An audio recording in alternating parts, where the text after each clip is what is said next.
नमस्कार दोस्तों, स्वागत है आप सभी का यूएस स्टडी 76 पर। तो क्लास अपनी चल रही थी हिस्ट्री की, और हिस्ट्री में आप लोगों का चल रहा था एंशिएंट इंडिया यानी कि प्राचीन भारत। और प्राचीन भारत में आप लोगों का चल रहा था राइज ऑफ मगध टॉपिक या मगध का उत्कर्ष।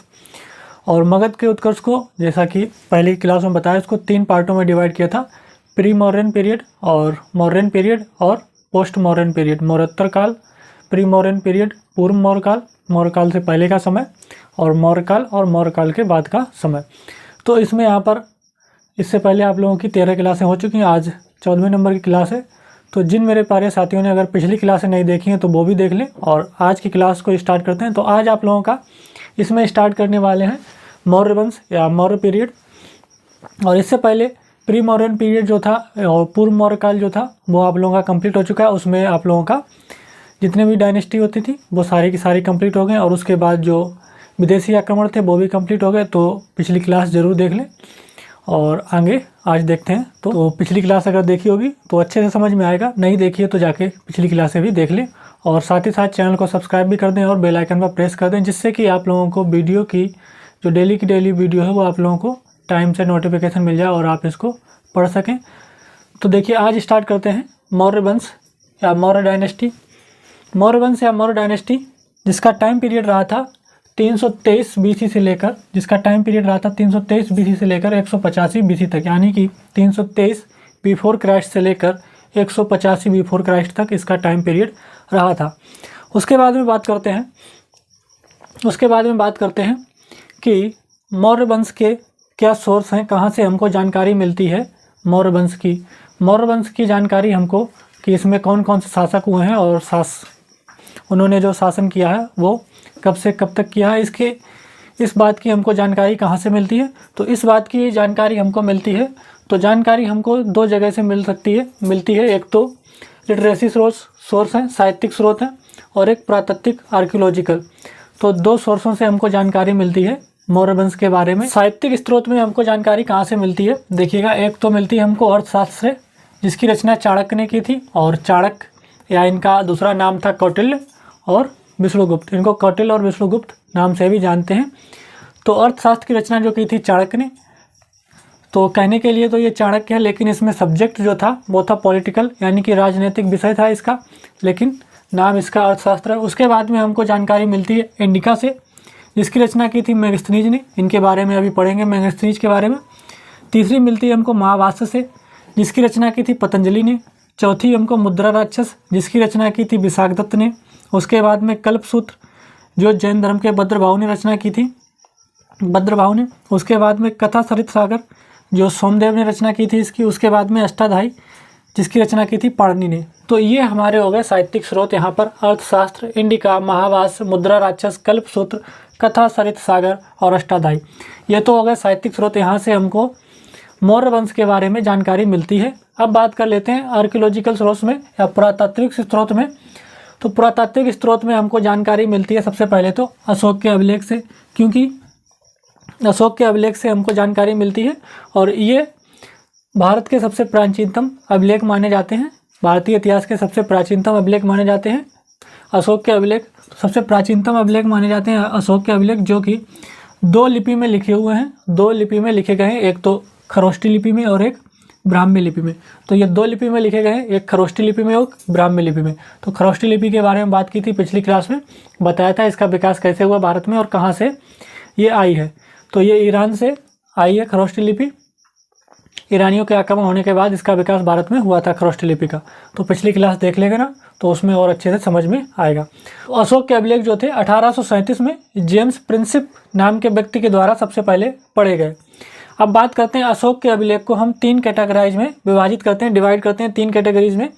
तो 3 कैटेगरी में इसको डिवाइड करते हैं अशोक के अभिलेखों को। सबसे पहले तो एक करते हैं हम शिलालेख में, जिसको रॉक एडिक्ट्स कहते हैं। उसके बाद में स्तंभ लेख में को, जिसको पिलर एडिक्ट्स कहते हैं। उसके बाद में गुफा अभिलेख, जो कैव एडिक्ट्स कहलाते हैं। तो शिलालेख, स्तंभ लेख और गुफा अभिलेख, ये अशोक के जो अभिलेख हैं ये 3 कैटेगरी में या 3 श्रेणियों में डिवाइड होते हैं, शिलालेख, स्तंभलेख और गुफा अभिलेख। अब शिलालेख, स्तंभलेख और गुफा अभिलेख भी ये डिवाइड होते हैं किसमें, 2 पार्टों में। एक तो दीर्घ शिलालेख और लघु शिलालेख। उसके बाद में स्तंभ शिलालेख, दीर्घ स्तंभ शिलालेख और लघु स्तंभ शिलालेख, और दीर्घ गुफा अभिलेख और लघु गुफा अभिलेख। ये दो पार्टों में और डिवाइड होते हैं, दीर्घ और लघु में अभिलेख। किसके? अशोक के जो अभिलेख हैं वो। अब यहाँ तक आप लोगों को पता चल गया होगा कि मौर्य वंश की जानकारी हमको कहाँ से मिली है। तो मौर्य वंश की जानकारी हमको दो जगह से मिलती है, एक तो साहित्यिक स्रोत से और एक पुरातात्विक स्रोत से। तो हमको साहित्यिक स्रोत और पुरातात्विक स्रोत, यहाँ दो जगह से हमको मौर्य वंश की जानकारी मिलती है, जो 323 BC से लेकर 185 BC तक एग्जिस्ट करता था, उसका शासनकाल रहा था। अब उसके बाद में बात करते हैं मौर्य वंश की स्थापना कैसे हुई और मौर्य वंश का फाउंडर कौन है या संस्थापक कौन है। तो मौर्य वंश का जो फाउंडर है वो है चंद्रगुप्त मौर्य। मौर्य वंश का जो फाउंडर है चंद्रगुप्त मौर्य। पिछली क्लास में बताया था हमने, जब डायनेस्टी पढ़ी थी प्री मौर्यन पीरियड की, तो इसने अपने वंश की स्थापना किस तरीके से की थी, तो जरूर जाके पिछली क्लास पहले देख लें। तो इसने क्या किया था, इसने चाणक्य की मदद से घनानंद की हत्या की थी। जो नंद डायनेस्टी का सबसे अंतिम शासक था घनानंद, तो उसकी इसने हत्या की थी। किससे? चाणक्य की मदद से इसने घनानंद की हत्या की थी और 25 वर्ष की आयु में ये मगध का शासक बन गया था। कौन? चंद्रगुप्त मौर्य। तो मौर्य वंश का संस्थापक कौन है? चंद्रगुप्त मौर्य। और इसने मगध में अपने मौर्य वंश की स्थापना किस तरीके से की थी? चाणक्य की मदद से इसने घनानंद की हत्या की थी और उसके बाद 25 वर्ष की आयु में ये मगध का शासक बन गया था। और एक बात यहाँ पर कि ये मौर्य वंश, ये नाम कैसे पड़ा है, तो ये माना जाता है कि इसकी माता का नाम मूरा था। इसकी माता का नाम मूर या मूरा था और इसका संस्कृत में इस शब्द का अर्थ होता है मौर्य। तो इस शब्द का संस्कृत में अर्थ होता है मौर्य और वहीं से ये मौर्य वंश बना। और अलग अलग मान्यताओं के अनुसार ये अलग अलग माना जाता है। कुछ सोर्सों से ये माना जाता है कि ये जो चंद्रगुप्त मौर्य था ये शूद्र था और कुछ जगह माना जाता है ये क्षत्रिय था। तो ब्राह्मणवादी जो ग्रंथ हैं और जो ब्राह्मणवादी लोग हैं वो कहते हैं कि ये शूद्र था, शूद्र वंश का था, और कुछ जगह इसके जो हमको जानकारी मिलती है वो मिलती है कि ये क्षत्रिय था। तो उसका यहाँ पर इस बात से कोई लेना देना नहीं और ना ही ये एग्जाम में पूछा जाना है, लेकिन हमने आपको बता दिया कि अलग अलग मान्यताओं के अनुसार कुछ जगह इसकी जानकारी मिलती है कि ये शूद्र था और कुछ जगह इसकी जानकारी मिलती है कि ये क्षत्रिय था। तो उसको साइड में रख दीजिए, वहाँ से कोई मतलब नहीं है। अब बात करते हैं, इसका एक ग्रीक नेम भी था। इसका एक ग्रीक नेम था सेंड्रोकोट्स। इसका एक क्या था? ग्रीक नेम था सेंड्रोकोट्स, जो विलियम जोन्स के द्वारा ये नाम दिया गया था, सेंड्रोकोट्स। और इसके दरबार में यूनानी लेखक होते थे। उसमें से दो यूनानी लेखक थे, एक प्लूटार्क और जस्टिन। इसके दरबार में कई सारे यूनानी लेखक होते थे, उसमें से दो थे, प्लूटार्क और जस्टिन। प्लूटार्क और जस्टिन के द्वारा चंद्रगुप्त मौर्य, प्लूटार्क और जस्टिन के द्वारा कि मौर्य वंश में लगभग 6,40,000 सैनिक थे। प्लूटार्क और जस्टिन के अनुसार उस टाइम पर मौर्य वंश में 6,40,000 से अधिक सैनिक थे। और ये जो जस्टिन था ये चंद्रगुप्त मौर्य का ही पुत्र था। जस्टिन जो था वो चंद्रगुप्त मौर्य का ही पुत्र था। उसके बाद में इसको भारतीय इतिहास का प्रथम चक्रवर्ती सम्राट कहा जाता है। इसको भारतीय इतिहास का प्रथम चक्रवर्ती सम्राट कहा जाता है। और इसको भारतीय इतिहास का प्रथम चक्रवर्ती सम्राट क्यों कहा जाता है? क्योंकि इसका शासनकाल जो था वो चारों दिशाओं में था। इसका शासनकाल जो था वो चारों दिशाओं में था, इसीलिए इसको चक्रवर्ती सम्राट कहा जाता है। तो भारतीय इतिहास का प्रथम चक्रवर्ती सम्राट कौन कहलाता है? चंद्रगुप्त मौर्य। और सबसे ज़्यादा सेना मानी जाती है, लगभग 6,40,000 के करीब इसके पास सैनिक थे और 30,000 लगभग 30,000 से ज़्यादा घुड़सवार थे इसके पास और 9,000 से ज़्यादा, लगभग 9,000 या 9,000 से ज़्यादा तक इसके पास हाथी थे। और ये भी माना जाता है इसके पास लगभग 8,000 रथ भी थे। यानी कि तो समझ लीजिए इसके पास कितनी ज़्यादा सेना थी। 6,40,000 सैनिक थे इसके पास, 30,000 घुड़सवार थे और 9,000 इसके पास हाथी थे और 8,000 इसके पास रथ थे। तो इसकी जानकारी भी मिलती है अलग अलग जगहों से कि इसके पास क्या क्या कितनी ज़्यादा सेना थी। तो इसके पास ये 4-5 तरह की सेना थी, हाथी वाली, घुड़सवार वाली और पैदल सैनिक जो थे, और उसके बाद में रथ। तो ये इसके पास इतने टाइप की सेना हुआ करती थी। तो समझ लीजिए ये उस टाइम पर ये इसका जो मौर्य वंश था कितना मजबूत रहा होगा, और इसके काल में चंद्रगुप्त मौर्य के में कि इसका ये जो राज्य था वो कितना मजबूत रहा होगा कि इसके पास जब इतने ज़्यादा सैनिक थे। तो इसका शासनकाल चारों दिशाओं में था। चारों दिशाओं में कहने का मतलब इसका कहाँ से कहाँ तक था। इसका शासनकाल था उत्तर पश्चिम में हिंदू कुश से लेकर दक्षिण में कर्नाटक तक, उत्तर पश्चिम में हिंदू कुश से लेकर दक्षिण में कर्नाटक तक, और पूरब में मगध से लेकर पश्चिम में सौराष्ट्र या गुजरात तक इसका जो था वो अधिकार क्षेत्र था। इसका अधिकार क्षेत्र कहाँ से कहाँ तक था, उत्तर पश्चिम में हिंदू कुश से लेकर, उत्तर पश्चिम से हिंदू कुश से लेकर दक्षिण में कर्नाटक तक, और पूरब में मगध से लेकर दक्षिण में पश्चिम में सौराष्ट्र यानी कि गुजरात तक इसका अधिकार क्षेत्र था। तो यानी कि कहने का मतलब है इसका शासनकाल जो था वो चारों दिशाओं में विस्तृत था, चारों दिशाओं में फैला हुआ था। इसी वजह से इसको चक्रवर्ती सम्राट कहा जाता था। चारों दिशाओं में इसका क्षेत्र अधिकार था, चारों दिशाओं पर इसने अधिकार कर रखा था, इसीलिए इसको चक्रवर्ती सम्राट कहा जाता था। अब आगे और बात करते हैं इसके बारे में, अब आगे और बात कर लेते हैं इसके बारे में। अपने शासनकाल में और क्या क्या करवाया था, तो इसने सुदर्शन झील का निर्माण करवाया था।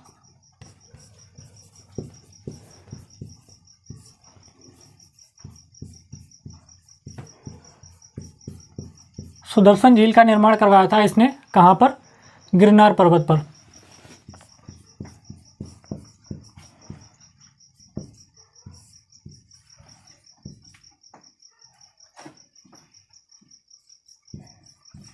सुदर्शन झील का निर्माण करवाया था इसने कहाँ पर, गिरनार पर्वत पर। और ये गिरनार पर्वत कहाँ पर पड़ता था, गुजरात में पड़ता था। ये गिरनार पर्वत पड़ता था गुजरात में। तो इसने सुदर्शन झील का निर्माण करवाया कहाँ पर, गिरनार पर्वत पर, और ये गिरनार पर्वत पड़ता था गुजरात में। और इस सुदर्शन झील का 2 बार रिनोवेशन हुआ है, इस सुदर्शन झील का 2 बार रिनोवेशन हुआ है। तो फर्स्ट रिनोवेशन जो हुआ है या जीर्णोद्धार,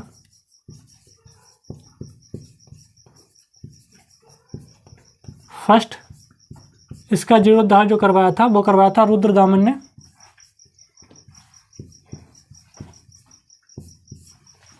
तो इसका जो फर्स्ट जीर्णोद्धार हुआ था वो करवाया था रुद्रदामन ने। और ये शक वंश का था। रुद्रदामन जो था वो शक वंश का एक महान शासक था, रुद्रदामन ने करवाया था। और इस बात की जानकारी, और रुद्रदामन ने जो करवाया था, इस बात की जानकारी हमको कहाँ से मिलती है, इस बात की जानकारी हमको मिलती है जूनागढ़ अभिलेख से, जो रुद्रदामन ने ही लिखवाया था, जूनागढ़ अभिलेख। तो जूनागढ़ अभिलेख से हमको जानकारी मिलती है कि चंद्रगुप्त मौर्य ने सुदर्शन झील का निर्माण करवाया था, कहाँ पर, गिरनार पर्वत पर, और उसका जीर्णोद्धार किया गया था रुद्रदामन के द्वारा, जो शक वंश का एक महानतम शासक था। और इसी ने जूनागढ़ अभिलेख लिखवाया था और उसमें ये बातें लिखवाई थी।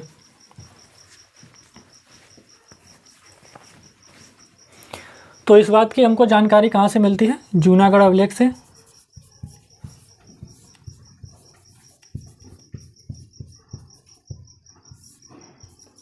और ये जो जूनागढ़ अभिलेख लिखवाया था किसके द्वारा, रुद्रदामन के द्वारा।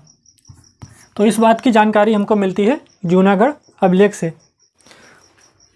तो इस बात की जानकारी हमको मिलती है जूनागढ़ अभिलेख से। और जूनागढ़ अभिलेख जो है, जूनागढ़ जो अभिलेख है, इसको संस्कृत भाषा का प्रथम, सबसे लंबा प्रथम अभिलेख माना जाता है। इसको संस्कृत भाषा का, संस्कृत भाषा का सबसे लंबा, सबसे लंबा प्रथम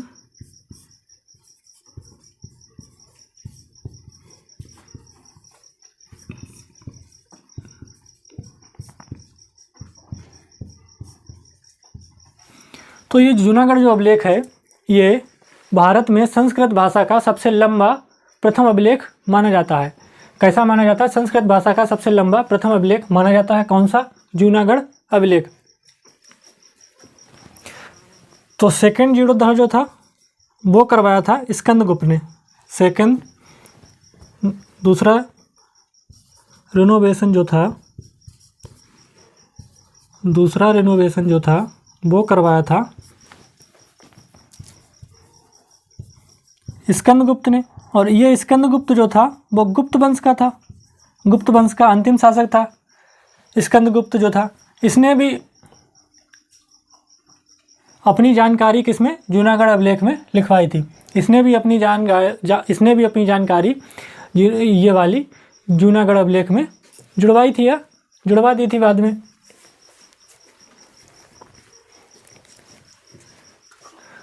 उसके बाद में क्या हुआ यहाँ पर? यहाँ पर सुदर्शन झील का निर्माण हुआ। सुदर्शन झील का निर्माण हुआ गिरनार पर्वत पर, जो गुजरात में पड़ती थी। किसके द्वारा करवाई गई?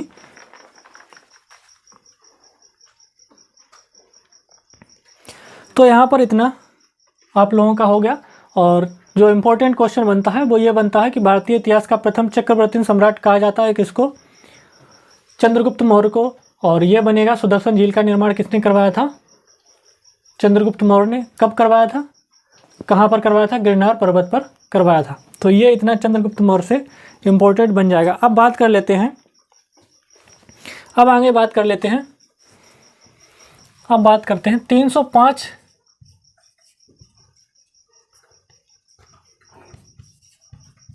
बीसी में, 305 बीसी में सेल्यूकस निकेटर का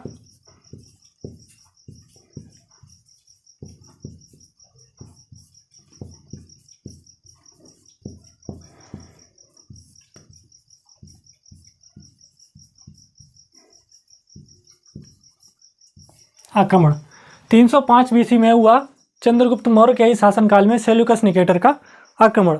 तो यह भी किस तरीके से आया? जिस तरीके से सिकंदर आया था उसी तरीके से यह भी आया। काबुल, कंधार, हेरात और जेड्रोसिया के रास्ते से होते हुए यह भी प्रवेश किया। इसने भी कहाँ से? खैबर दर्रे से। इसने भी प्रवेश कहाँ से किया? एंट्री ली इसने खैबर दर्रे से। इसने भी एंट्री ली खैबर दर्रे से। ये आया तो था, जो इसका जीता हुआ क्षेत्र था वो छीनने के लिए, जो इसका जीता हुआ क्षेत्र था वो छीनने के लिए, वापस लेने के लिए आया था। लेकिन हुआ क्या? जब ये आया और चंद्रगुप्त मौर्य की सेना और इसकी सेना जब आमने सामने हुई युद्ध के लिए, तब वहाँ पर क्या हुआ? इसकी सेना और इसने जब चंद्रगुप्त मौर्य की सेना देखी तो ये डरा गया। तो ये क्या हुआ? ये डर गया चंद्रगुप्त की सेना के सामने। इसकी सेना बहुत छोटी थी, जबकि सेना इसकी भी बहुत बड़ी थी, काफ़ी बड़ी थी, लेकिन चंद्रगुप्त की सेना के सामने इसकी सेना कम थी। तो इस वजह से ये डर गया और इसने युद्ध करने की जो इसकी नीति थी वो इसने टाल दी। युद्ध नहीं किया इसने, बल्कि इसने एक संधि की चंद्रगुप्त मौर्य के साथ, बल्कि इसने एक संधि की किसके साथ? चंद्रगुप्त मौर्य के साथ। और वो संधि में क्या हुआ? आया था ये अपना क्षेत्र वापस लेने के लिए, लेकिन जब चंद्रगुप्त मौर्य की सेना देखी इसने, लगभग 6,40,000 तो पैदल सैनिक थे जो इसके, उसके बाद में घुड़सवार, हाथी सवार और रथ वगैरह थे। इतनी सेना देखकर ये घबरा गया और डर गया। और इसने क्या किया? युद्ध करने के लिए आया था, युद्ध करने की ना सोचकर इसने क्या किया? संधि कर ली। किसके साथ? चंद्रगुप्त मौर्य के साथ। तो इसने चंद्रगुप्त मौर्य के साथ संधि की। संधि में क्या किया इसने? संधि में इसने क्या किया? इसने, इसकी एक पुत्री थी हेलेना, सेल्यूकस निकेटर की एक डॉटर थी हेलेना।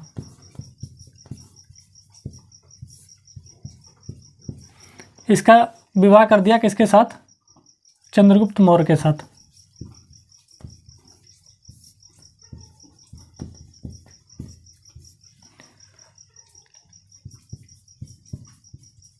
हेलेना का विवाह कर दिया किसके साथ? चंद्रगुप्त मौर्य के साथ। इसने क्या किया? संधि की। और संधि में जो जीते हुए क्षेत्र थे, जीते हुए क्षेत्र छीनने आया था, लेकिन जो जीते हुए क्षेत्र थे वो तो इसने चंद्रगुप्त को दे दिए, जीते हुए क्षेत्र तो चंद्रगुप्त को दे दिए। और उसके बाद में इसने क्या किया, अपनी पुत्री हेलेना का विवाह किसके साथ, चंद्रगुप्त के साथ कर दिया। नंबर 1 तो ये संधि हुई, इसके जीते हुए क्षेत्र तो इसने वापस कर दिए चंद्रगुप्त मौर्य को। उसके बाद में संधि की, संधि में पहला पॉइंट है इसने अपनी पुत्री हेलेना का विवाह किसके साथ कर दिया, चंद्रगुप्त मौर्य के साथ। और जो अभी हमने यहाँ पर बताया था जस्टिन कि ये चंद्रगुप्त का पुत्र था, जस्टिन जो चंद्रगुप्त का पुत्र था, तो ये जो जस्टिन था ये हेलेना और चंद्रगुप्त का पुत्र था। हेलेना जो थी वो जस्टिन की माँ थी। तो इस हिसाब से ये यूनानी लेखक जो था इसके दरबार में जस्टिन, वो इसी का पुत्र हुआ जो कि हेलेना का पुत्र था। तो अब आगे बात करते हैं दूसरा पॉइंट क्या हुआ, दूसरी संधि क्या हुई इसमें, इसने दहेज में इसने 4 राज्य दिए, दहेज में 4 राज्य दिए चंद्रगुप्त मौर्य को। चंद्रगुप्त मौर्य को दहेज में इसने 4 राज्य कौन कौन से दिए, काबुल, कंधार, जिस रास्ते से आया था ये होते हुए, कौन कौन से, काबुल, कंधार, हेरात,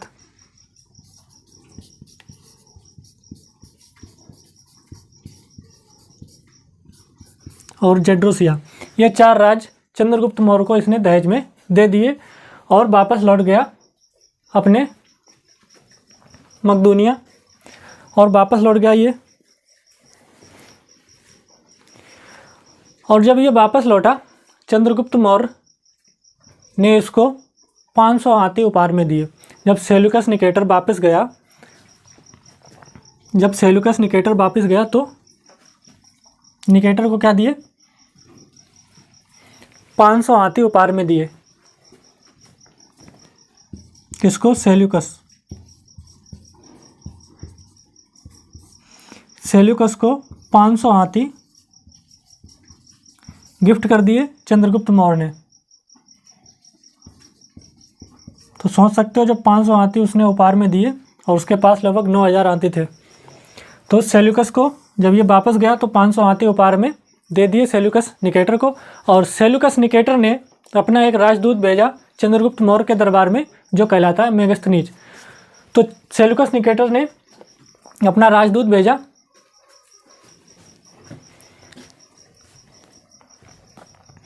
सेल्यूकस निकेटर ने राजदूत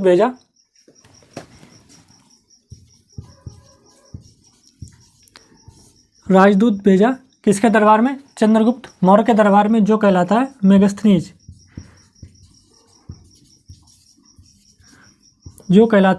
मेगस्थनीज, और ये कहाँ पर रहता था, ये मगध की राजधानी पाटलिपुत्र या पटना में रहा करता था। तो ये राजदूत जो भेजा था सेल्यूकस निकेटर ने चंद्रगुप्त मौर्य के दरबार में, वो था मेगस्थनीज। ये सेल्यूकस निकेटर का राजदूत हुआ करता था और इसी ने अपनी इंडिका पुस्तक में वर्णन किया है,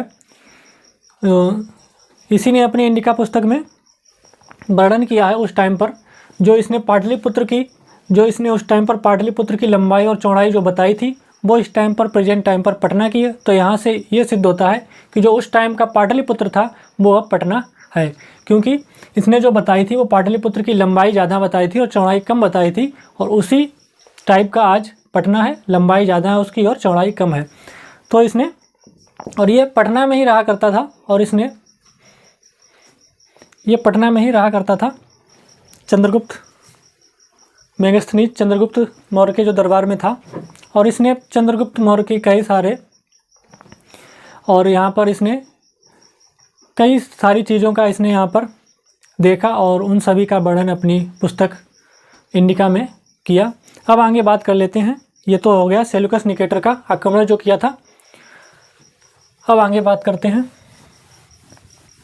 चंद्रगुप्त मौर्य के ही दरबार में, चंद्रगुप्त मौर्य के ही शासनकाल में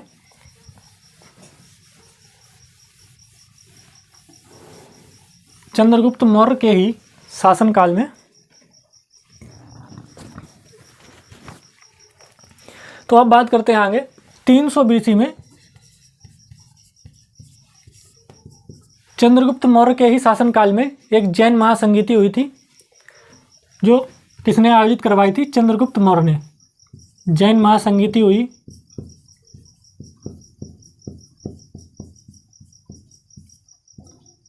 एक जैन महासंगीति हुई जो आयोजित किसने करवाई थी? जो आयोजित करवाई थी चंद्रगुप्त मौर्य ने। तो 300 BC में जैन महासंगीति का आयोजन करवाया किसने? चंद्रगुप्त मौर्य ने। कहाँ पर? पाटलिपुत्र में।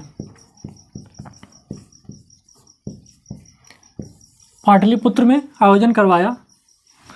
और जैन धर्म के या महावीर स्वामी के जो 2 अनुयायी थे, एक तो स्थूलभद्र और एक भद्रबाहु, ये दोनों मगध में प्रचार कर रहे थे। और 300 BC में ही मगध में 12 साल का एक भयंकर अकाल पड़ा। और उसमें क्या हुआ? स्थूलभद्र और भद्रबाहु जो थे वो मगध में ही प्रचार कर रहे थे। तो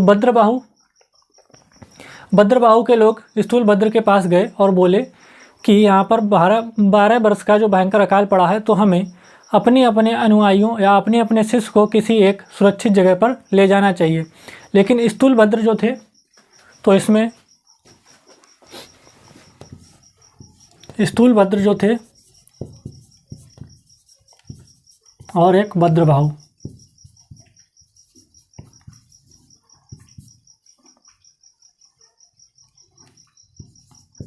स्थूलभद्र जो थे उन्होंने मना कर दिया कि हम अपने गुरु की ये ज़मीन मगध को छोड़कर, जहाँ पर मेरे गुरु रहते थे मगध में, हम ये छोड़कर नहीं जाएंगे। और इन दोनों के बीच में विवाद हो। स्थूलभद्र ने जब मना कर दिया तो क्या हुआ? इन दोनों के बीच में विवाद हो गया। और फिर जैन महासंगीति हुई। कहाँ पर? चंद्रगुप्त मौर्य के द्वारा करवाई गई पाटलिपुत्र में। और ये जैन धर्म जो था वो 2 संप्रदायों में विभाजित हो गया। एक तो स्थूलभद्र वाले कहलाए श्वेतांबर और भद्रबाहु वाले कहलाए दिगंबर। स्थूलभद्र के लोग कहलाए श्वेतांबर, इनके अनुयायी कहलाए श्वेतांबर और इनके अनुयायी या शिष्य कहलाए दिगंबर। तो यहाँ पर क्या हुआ? और चंद्रगुप्त जो मौर्य थे वो भद्रबाहु के शिष्य थे या दिगंबर के अनुयायी थे। भद्रबाहु के शिष्य थे। चंद्रगुप्त जो मौर्य थे वो क्या थे? भद्रबाहु के शिष्य थे। तो फिर क्या हुआ? उसके बाद में जब ये जैन महासंगीति हुई, ये 2 पार्टों में डिवाइड हो गया। स्थूलभद्र वाले श्वेतांबर कहलाए, भद्रबाहु वाले दिगंबर कहलाए। जब ये 2 पार्टों में डिवाइड हो गया तो उसके बाद में क्या हुआ? चंद्रगुप्त जो थे, चंद्रगुप्त मौर्य जो थे वो भद्रबाहु के शिष्य थे। तो भद्रबाहु के लोग कहाँ पर चले गए? भद्रबाहु के लोग चले गए श्रावणबेलगोला कर्नाटक में। 12 वर्ष का अकाल पड़ा।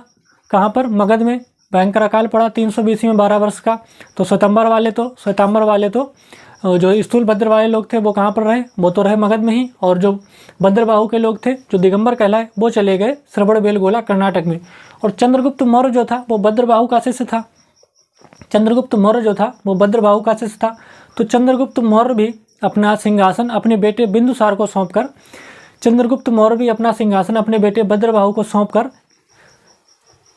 चंद्रगुप्त भी अपना सिंहासन अपने बेटे बिंदुसार को सौंपकर, भद्रबाहु को नहीं, बिंदुसार को सौंपकर कहाँ पर चले गए? भद्रबाहु के साथ श्रावणबेलगोला कर्नाटक चले गए 300 BC में। उसके बाद में 298 BC में क्या हुआ? चंद्रगुप्त की मृत्यु हो गई। 298 में क्या हुआ? चंद्रगुप्त की मृत्यु हुई। किसके द्वारा? संथारा या संलेखना के द्वारा। संथारा या संलेखना के द्वारा 298 BC में मृत्यु हो गई चंद्रगुप्त मौर्य की। कहाँ पर? श्रावणबेलगोला कर्नाटक में इसकी मृत्यु हो गई। श्रावणबेलगोला कर्नाटक में। तो चंद्रगुप्त मौर्य की मृत्यु हो गई 298 BC में संथारा या संलेखना विधि से। संलेखना और संथारा क्या होता है? तो ये जो होता है जैन धर्म के जो बिच्छू होते हैं, तो ये क्या होता है? संथारा और संलेखना जैन धर्म के जो बिच्छू होते हैं, जैन धर्म के अनुसार जो जैन बिच्छू होते हैं वो अपने अंतिम समय में उपवास रख लेते हैं। अंतिम समय में खाना पीना सब छोड़ देते हैं और उपवास रखते हैं और उसके बाद में अपने प्राण त्याग देते हैं।